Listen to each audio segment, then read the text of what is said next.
Ciao a tutti ragazzi, benvenuti o bentornati nel canale. Nel video di oggi vi spiegherò perché sono tornato allo smartphone rugged da Android Auto 7 pollici.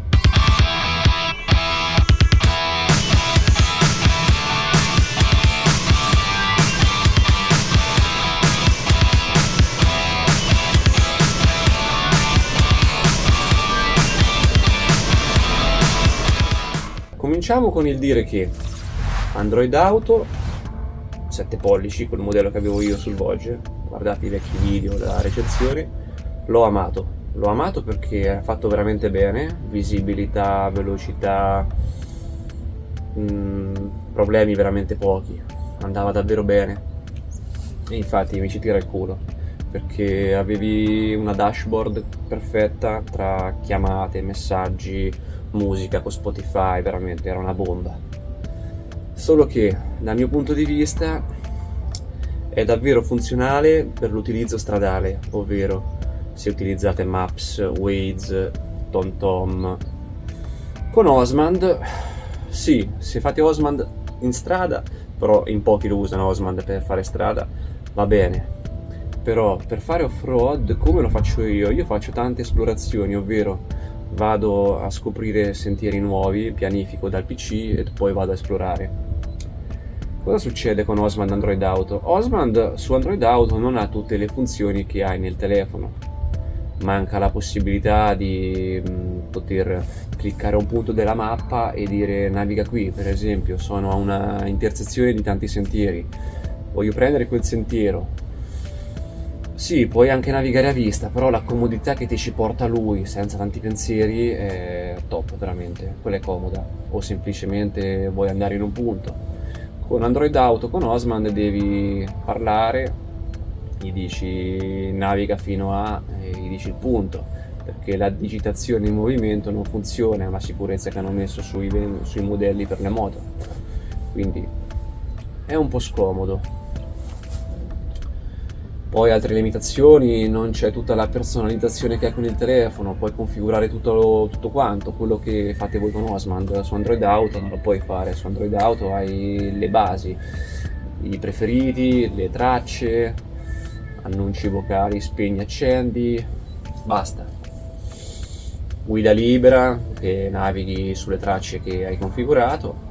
Se hai la sfiga, che può capitare a volte, che non ti aggiorna la posizione GPS, ovvero il cursore continua ad andare ma non ti segue, anche se clicchi nel pulsante GPS di Android Auto non ti si centra, devi prendere il telefono e centrare.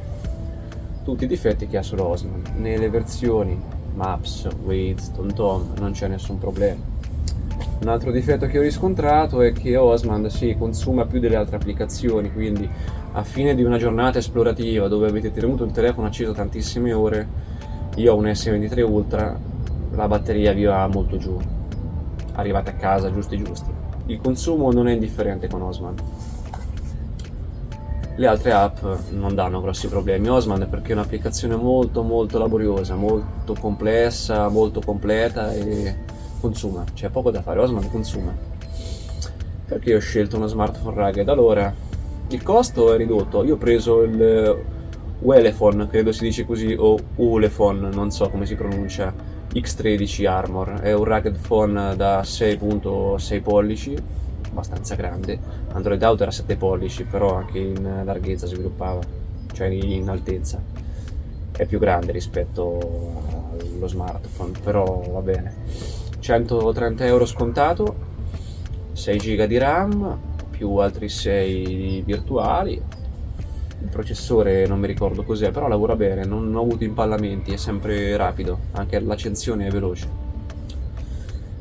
Quindi niente SIM, non ci ho collegato niente, veramente mi deve servire solo per seguire una traccia, per l'off-road. Io ho fatto questo cambiamento per l'off-road, perché se avevo Android Auto 7 pollici su una moto più ibrida, una Max Enduro, l'avrei tenuto, però per fare esplorazione delle tracce ci vuole uno smartphone. Con l'Android Auto è scomodo, troppo scomodo secondo me. Mi ci è dispiaciuto, l'ho venduto a mio amico, quindi so che è in buone mani, però era un prodotto davvero fatto bene. Il 7 pollici, anche confronto al 5, era un gradino sopra. Mi ci dispiace, ma non si poteva andare avanti con l'off-road. Ora vi mostrerò tramite il POV, la solita visuale a cui siete abituati, con i miei occhi, quali erano i difetti che aveva Android Auto e che con lo smartphone posso bypassare. Quindi venite con me. Eccoci qui. Allora ragazzi, come vi dicevo, è un bello smartphone, anche in linea con il Vogue. C'ha sta cornicetta gialla arancione che è molto carina. Velocità è perfetta, non c'ha impallamenti. Vedete, è l'interfaccia che avete con il telefono, che a me sta tanto comoda. Tutte le varie tracce, tutta a portata di mano. Lo schermo è più piccolo confronto al tablet di Android Auto da 7 pollici, quello era una bestia così. Però quelle limitazioni non le sopportavo più, sinceramente. Il problema che aveva era questo: per esempio, io sono qui, adesso non ci sono molti sentieri qua, però vi faccio un esempio. Voglio andare qua, io clicco, tengo premuto e lui mi ci fa navigare, vedete? Mi dà informazioni, posso salvarlo, posso fare tante cose. Con Android Auto questa cosa di tenere premuto e andare a navigare in un punto o avere informazioni non c'è. Con Android Auto potete solamente dal menu, i miei loghi, tracce, naviga, ma non c'è la possibilità di cliccare o andare in un punto esatto. Troppo limitante. Poi mancava la possibilità. Poi un'altra cosa che vi dicevo, capita a volte, non sempre, che io sono in un altro punto, la mappa è spostata, premo qui funzionerà sempre con il telefono. Posizione aggiornata. Con Android Auto qualche volta non aggiornava, quindi dovevi prendere il telefono, aprire Osmand, cliccare qui e Android Auto si ricentrava. Cosa scomoda in off-road, per carità, è scomoda anche in strada, tanto prendere il telefono, che cazzo serve?